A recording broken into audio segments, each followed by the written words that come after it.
श्री सद्गुरु महाराज की जय। स्मारिका अमृतधारा पुस्तक से त्रैकाल संध्योपासना करो। महर्षि दल बहादुर दास जी महाराज, सुंघाकुटी, नेपाल।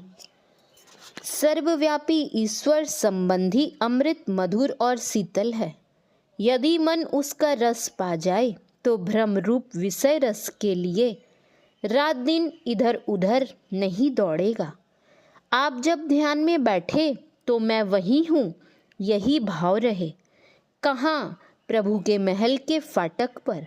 गुरुदेव कहते थे कि बाबा देवी साहब कहा करते थे कि दसम द्वार है परमात्मा के दरबार का द्वार। गुरु महाराज ने हम लोगों की वृत्ति वहीं पर रखने को कहा है। ठीक से लक्ष्य पर बैठेंगे तो किस क्षण में दर्शन होंगे नहीं कहा जा सकता। तब साधक साधना का कुछ संबल लेकर अवश्य उठेंगे, खाली हाथ नहीं उठेंगे। यदि आप संसार परमार्थ का मूल्य ठीक ठीक जान जाएंगे तो संसार नहीं चाहेंगे। आपके सामने हलवा पूड़ी भी हो और चूड़ा मूड़ी भी हो तो आपका मन चूड़ा मूड़ी की ओर नहीं जाएगा, आप हलवा पूड़ी ही पसंद करेंगे। एक आदमी ससुराल मेहमानी गया, साथ में नौकर भी था। खाने के समय सास ने दोनों को खाने बैठा दिया। सभी चीज़ें ठीक से परोसने के बाद सास ने अंत में दामाद को मालभोग केला और उसके नौकर को बागनर केला दिया। दामाद को मालभोग और बागनर केले के मूल्यों की जानकारी नहीं थी। मालभोग देखने में तो बागनर से छोटा था, पर दाम में बहुत गुना अधिक था। वह नौकर से कहता है, तोरा दिल को बड़का बड़का, अर्थात तुम्हें बड़ा बड़ा दिया। उसी तरह यदि संसार और परमार्थ का मूल्यांकन हम नहीं जानते हैं तो हम भी उससे कम अज्ञ नहीं। जरा झांक कर तो देखिए परमार्थ की ओर कि कितना आनंद आता है। दो चींटियां थीं, एक नमक के पहाड़ पर रहती थी और दूसरी चीनी के पहाड़ पर रहती थी। संयोगवश एक दिन दोनों की मुलाकात हो गई। चीनी के पहाड़ पर रहने वाली चींटी नमक के पहाड़ पर रहने वाली चींटी से कहा, बहन दुबली पतली क्यों हो गई हो? उसने उत्तर दिया, क्या करूँगी बहन, नमक खाना पड़ता है। चीनी के पहाड़ पर रहने वाली चींटी ने कहा, हमारे यहाँ आओ, मज़े से रहोगी।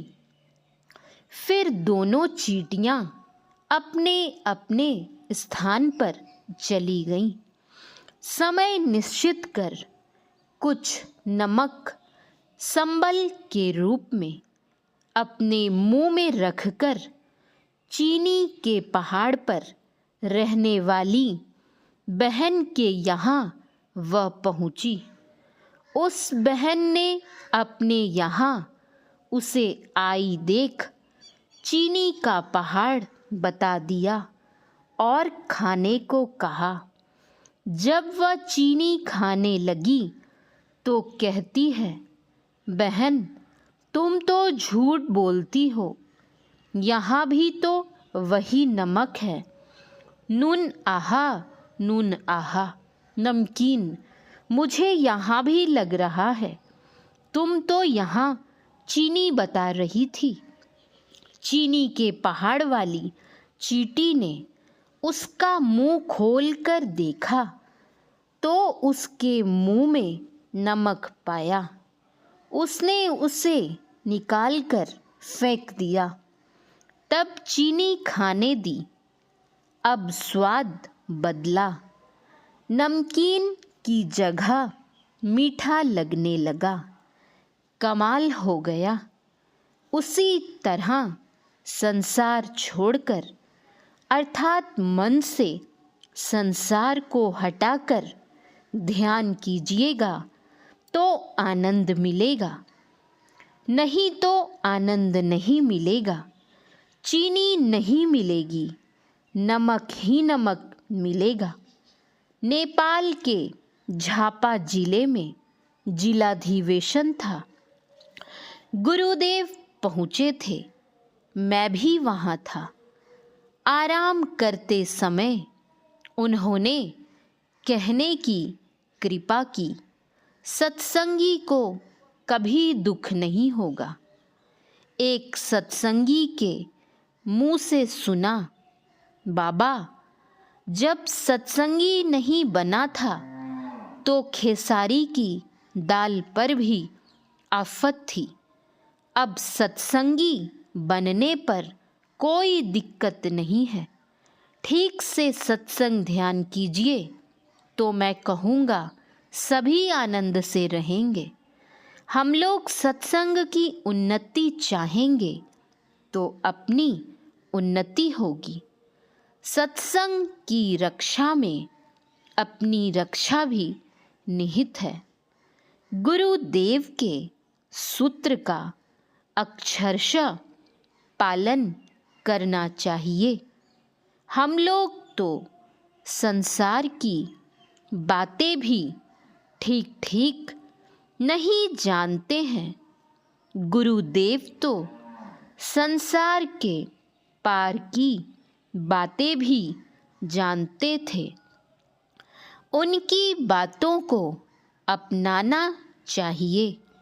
गुरुदेव के नियम को दीर्घ काल तक सेवन कर सकेंगे तो जिस प्रकार वृक्ष में फल जब तक रहते हैं उन्हें सब सेवते हैं, उसी तरह सत्संग रूपी वृक्ष में अमर फल लगते हैं।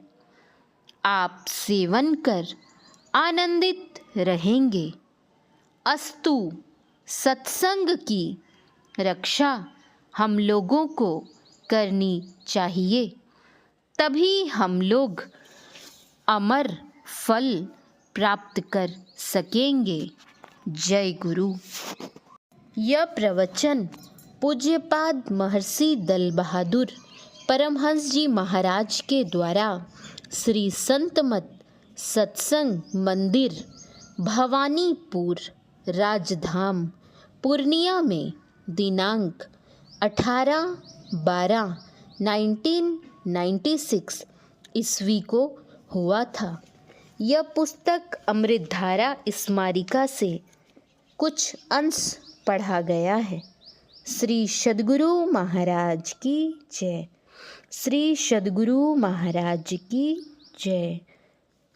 आप सभी सत्संगी भाई बहनों एवं माताओं से निवेदन है, इस चैनल को सब्सक्राइब करें और संतमत सत्संग के प्रचार प्रसार का हिस्सा बने। श्री सद्गुरु महाराज की जय। जय गुरु महाराज।